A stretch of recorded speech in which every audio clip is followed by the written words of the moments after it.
এই কটা ফাটছেন লোক খেলি আরো লোক আছে ভাই এই কটা লোক হলে 5,000 টাকা দিয়েছে 170 করতে আর মারবো না হ্যাঁ তোর একজনকে টাকা না আমার তো ভাই খারি 16 টাকা আছে বসো সবাই বসো নিয়ম আছে কেন ঢাকা শহরে রাস্তা বন্ধ করে দেখেন না নিয়ম আছে একবার বন্ধ করতে হবে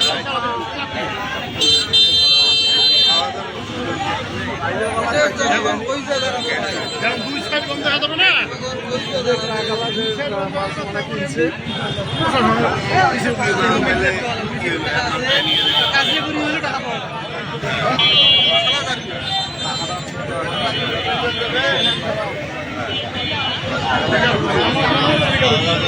দুই পাকে বন্ধ না হলে এটা বেকার